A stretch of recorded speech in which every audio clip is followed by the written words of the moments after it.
Srisailam జలాశయంలో danger bells అంటూ iNews ఇచ్చిన కథనంపై ఆంధ్రప్రదేశ్ సర్కార్ స్పందించింది. డ్యాం 10వ నెంబర్ గేటు నుంచి భారీగా లీకేజ్ పై ప్రాజెక్టు వద్దకు కదిలారు అధికారులు.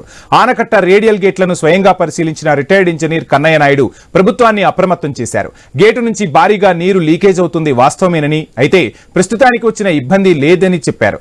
గేట్లు లైఫ్ టైం 25 ఏళ్లేనని, ఇంకొంత కాలానికైనా గేట్లను మార్చక తప్పదన్నారు.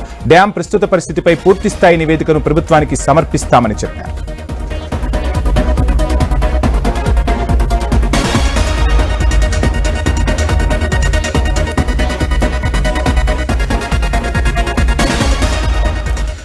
డేంజర్ జోన్ లో శ్రీశైలం డ్యాం ఉందా? డ్యాం 10వ నెంబర్ గేటు వద్ద నుంచి భారీగా లీకేజ్ అవుతున్న పరిస్థితి అయితే కనిపిస్తుంది. ఇదే అంశానికి సంబంధించి డీటెయిల్స్ అందించేందుకు మా ప్రతినిధి కిషోర్ సిద్ధంగా ఉన్నారు. కిషోర్, చూస్తున్న మొత్తంగా ఐ న్యూస్ కథనానికి అధికారులు స్పందించారు. సో బాధ్యతాయుతమైన ఛానల్ గా ఖచ్చితంగా ఇటువంటి జలాశయాల్ని కాపాడుకోవాల్సిన బాధ్యత ఉంది. గతంలో మనం తుంగభద్ర జలాశయాన్ని చూసాం. సో రిటైర్డ్ ఇంజనీర్ ప్రభుత్వానికి కొన్ని సూచనలు చేసినట్టుగా కూడా తెలుస్తుంది. ఫుల్ డీటెయిల్స్ ఏంటి? వంశీ, మనం నిన్న శ్రీశైలం జలాశయంలోని 10వ నెంబర్ గేట్ వద్ద నుంచి రబ్బర్ సింక్స్ లీక్ అవడం వల్ల భారీగా నీళ్లు లీక్ అవుతున్నాయంటూ వార్తా కథనాన్ని ప్రసారం చేశాము.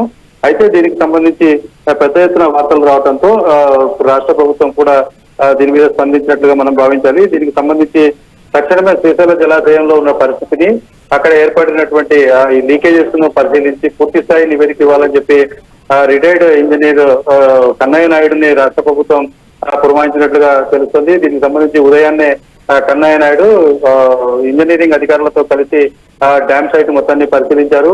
ఏదైతే 12 గేట్లు ఉన్నాయో గేట్లు మొత్తాన్ని కూడా ఆయన పరిశీలించిన పరిస్థితి ఉంది. పూర్తి స్థాయిలో కూడా గేట్లన్నీ కూడా ఇప్పటికే 40 సంవత్సరాలకు పూర్తిగా అయిపోయింది. వాటిని ఏర్పాటు చేసి వాటి పూర్తి స్థాయి జీవితకాలం 45 సంవత్సరాలు మాత్రమే ఉంటుంది. ఇప్పటికే కొన్ని గేట్లకు కొన్ని చోట్ల పూర్తి స్థాయిలో రస్తు పట్టిన పరిస్థితి. 2009 వరదలప్పుడు ఏర్పడినటువంటి ప్రమాద గంటికలు ఇంకా డ్యామ్ లో అలాగే కొనసాగుతున్నాయి.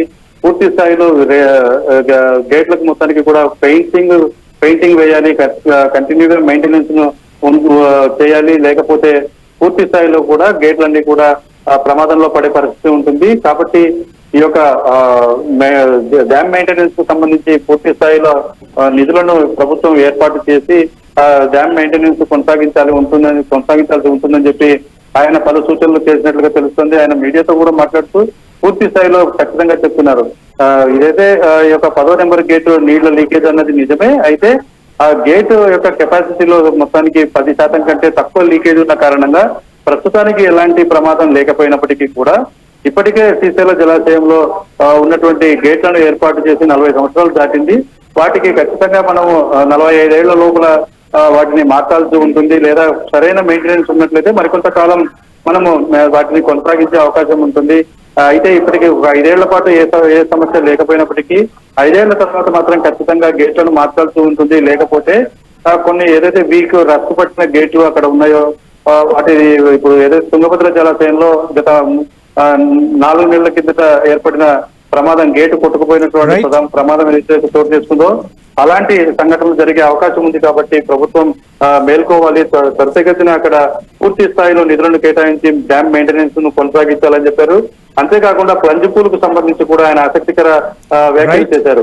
ప్లంజ్ పూల్ వల్ల 2 పవర్ హౌస్ లకు ప్రమాదం ఉంది తప్ప డ్యామ్ కు ఎలాంటి ప్రమాదం లేదు అని ఆయన చెప్పిన పరిస్థితిని మనం గమనించాం. ఏదైనా ఐ న్యూస్ ఇచ్చిన కథనానికి స్పందన రావడం అన్నది పూర్తి స్థాయిలో కూడా రైతాంగ నిపుణులు కూడా మిగతా అందరూ కూడా హర్షం వ్యక్తం చేస్తున్న పరిస్థితి ఉంది.